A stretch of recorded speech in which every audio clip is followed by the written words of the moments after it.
Horizon family, and first of all po, thank you for welcoming us to PISK Junior High School family.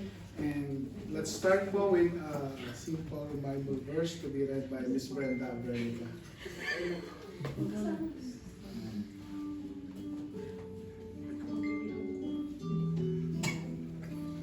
Maikling version, Lucas 1, verse 26 to 38. Ipinadala ng Diyos ang anghel Gabriel kay Maria sa Nazaret, at sinabi na siya ay maglilihi sa pamamagitan ng Espiritu Santo at magsisilang ng anak na tatawaging Jesus.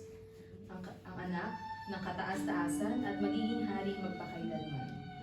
Nagulat si Maria, ngunit ipinaliwanag ng anghel na walang imposible sa Diyos. Buong pagpapakumbaba, sumagot si Maria na handa siyang sundin ang kalooban ng Diyos. Ang mabuting salita sa Diyos. Salamat sa Diyos.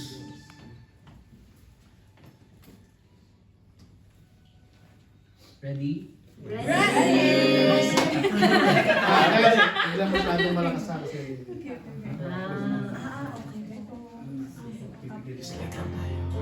Pabulong lang.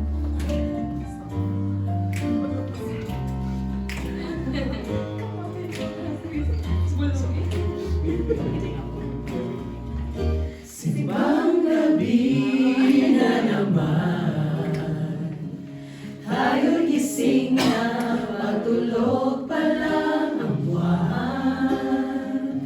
Simoy ng hangin, dahan-dahan na humahaplos sa mukha ng bawat tao. Bumabagsak-bagsak pa ang mata,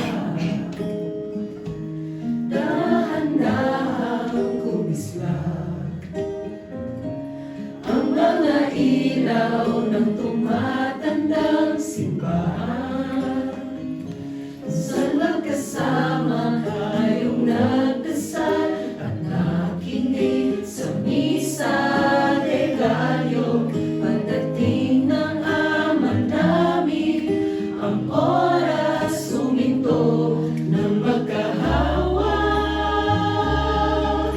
Ang ating mga kamay, umawit mga ulap at sabay nagsiawit ang mga anghel sa langit. At ang unang gabi ng Pasko'y sumapit. Kay ganda ng halala ng tinig na sumasabay sa ihip ng hangin. Ang sabi nila, ang sabi nila,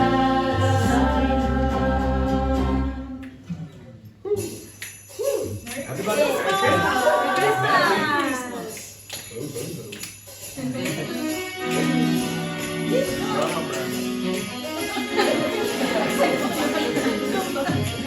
Connect na. Alright.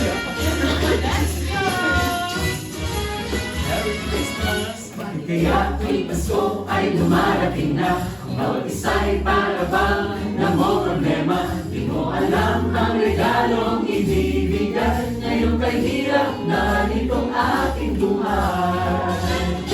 Meron pa kayang caroling at Noche Buena? Kung tayo naman ay kapos at wala ng pera, nagtatahiya kung muling pagtaguan mo ang iyong mga inaanak sa araw ng Pasko.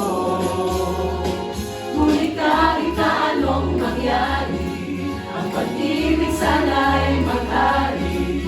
Sapat lang si Jesus ang kasama mo, tuloy-tuloy pa rin ang Pasko.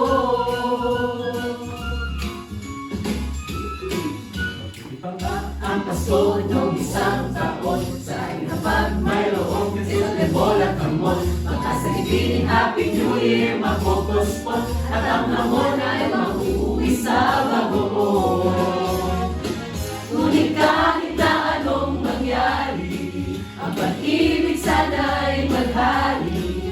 Sapat lang si Jesus ang kasama mo, tuloy-tuloy pa rin ang Pasko.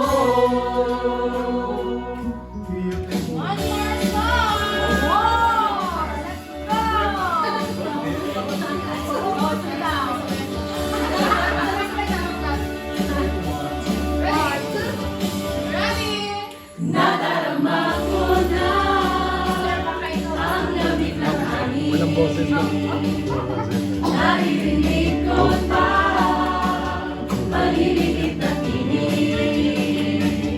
May dalangtan sa pinagsama-samang ginawang tamburin. Ang mga parol ng bawat tahanay nanginginig. Ibang hanang saya, hilig ng Pasko'y nadarama ko na. May tatalo pa ba sa Pasko ng Pinas? Ang kaligayahan natin walang kumpas. Di